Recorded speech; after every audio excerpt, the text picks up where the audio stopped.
by the four ocean hunters, Anjali, Pranshu, Fatira, and myself, Pratap. And all the information is taken from the Gizmo's website. Ocean carbon cycle is the cycle.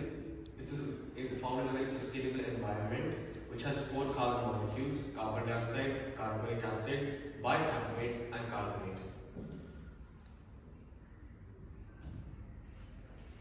Mussels in the fresh water perform a very important role in our ecosystem and help to clean it and keep rivers and fresh water clean. So equilibrium. When two opposing reactions like dissolution and precipitation happen at the same rate is known as equilibrium, which causes the reaction rates of calcium ions, that is Ca2+, and bicarbonate ions, carbonate ions, to stay the same, due to which the reactions never stop and the reactions are continuing forever. Okay, so the Chatrier's principle. So Chatrier's principle basically states that when there is a change in the equilibrium, then the equilibrium will do everything it can to try to reverse and undo the change. So if a system in equilibrium is disturbed, the system will go to a new equilibrium to counter the disturbance. Then pH. pH basically says how acidic or basic the solution is. So when the ocean is more acidic, it has more of carbonic acid, and when it's more basic, it has more carbonate. So the case. Our case is about marine calcifers. So marine calcifers need calcium carbonate and a healthy ocean equilibrium to have a healthy shell. All our information for the case has been extracted from these modes. So to collect data, we use the Rosette sampler to collect water samples and the wave glider to collect atmospheric CO2 samples.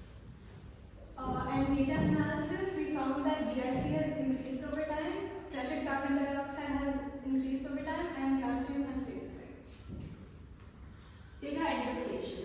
If there isn't enough calcium or carbonate, mussels will not be able to make their shells. DIC and PCO2 are correlated with shell erosion, whereas calcium is not. We used a pH meter to analyze the pH. In 1995, the pH of the ocean was at 8.31, whereas it decreased over time. By the time we reached 2020, it was 7.95.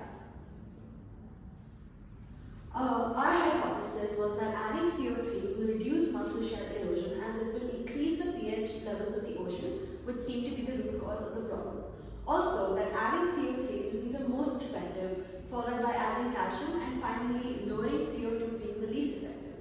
This was our experiment setup. We had a control tank, a lowered CO2 tank, an added CO3 tank, and an added calcium tank.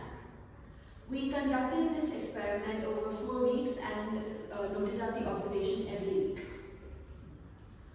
The result was that adding calcium kept the pH the same as the control tank, thus there was not much difference in shell erosion. Adding carbonate increased the pH for a short time temporarily until it decreased again.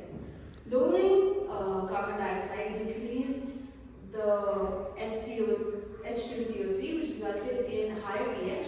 Increasing pH increased the availability of carbonate, thus slowing down erosion and giving mussels more carbonate to grow their shells.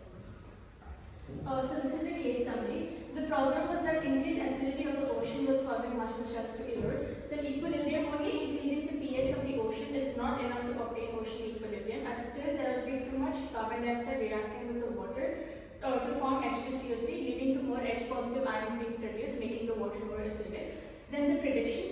Calcifiers that use bicarbonate to make their shells can see that the shells and skeletons dissolve more readily in the water as the seawater is more corrosive. Then the reasoning. Decreasing the pH decreases the carbonate concentration as the H-positive ions react with carbonate, making bicarbonate.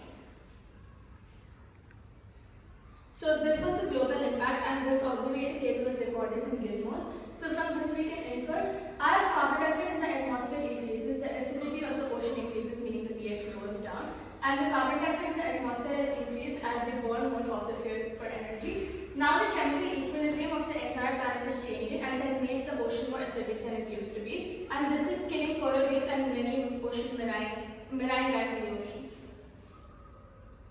So a good alternative for fossil fuels can be renewable energy. By using